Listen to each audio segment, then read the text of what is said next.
The room on the first floor of the Barber County Courthouse in the little town of Eufaula, Alabama, was normally the county clerk's office. But after it had closed for the day on August 2nd, 1957, it was being used by the county's Board of Registrars, the body that registered citizens so they could vote in elections. Not that the board was going to register any of the 3 persons who were applying that day, but the skin of these applicants was black. It was not a large room, and it was furnished very plainly. Its walls, white and in need of a fresh coat of paint, were adorned only by black and white photographs of former county officials.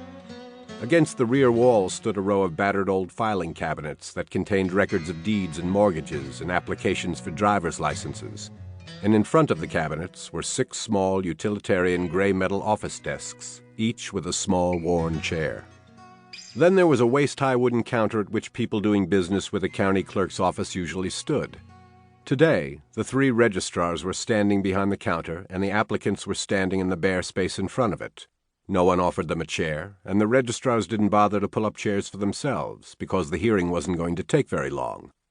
Trying to register to vote took courage for black people in Alabama in 1957, even when physical intimidation or violence wasn't employed to discourage them, as it often was.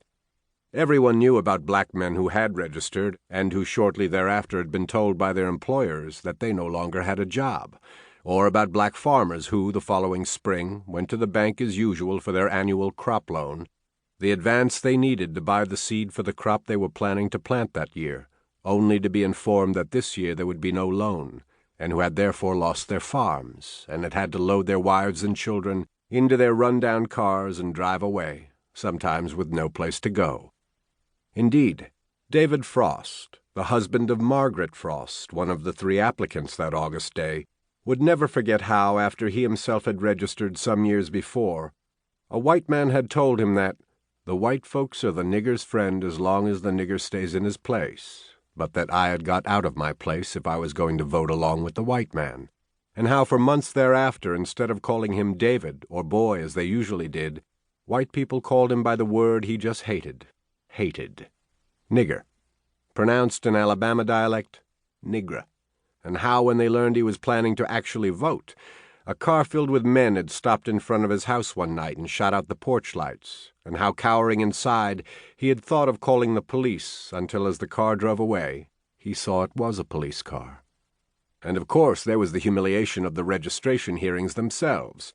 Many county boards of registrars required black applicants to pass an oral test before they would be given the certificate of registration that would make them eligible to vote.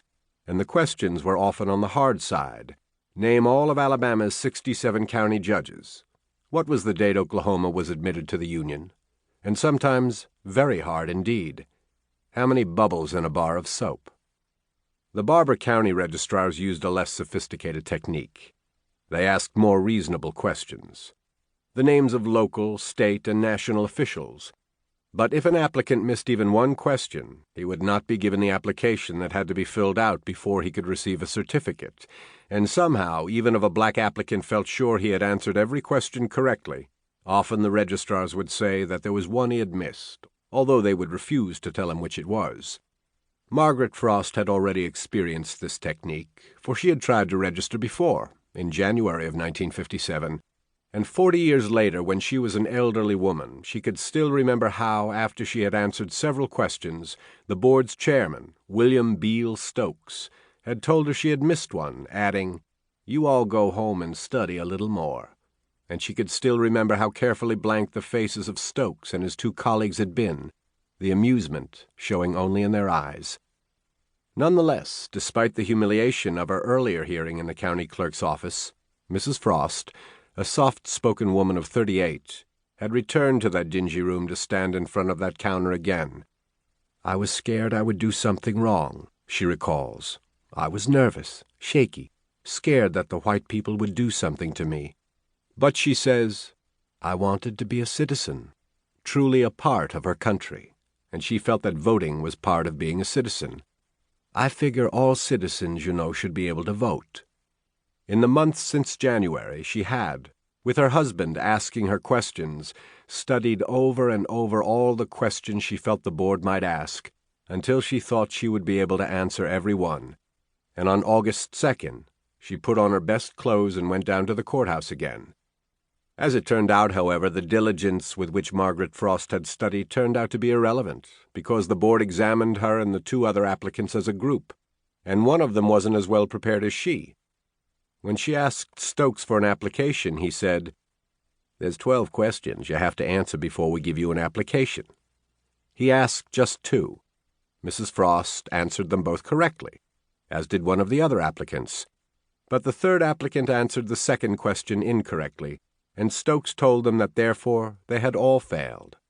"You all go home and study a little more," he said.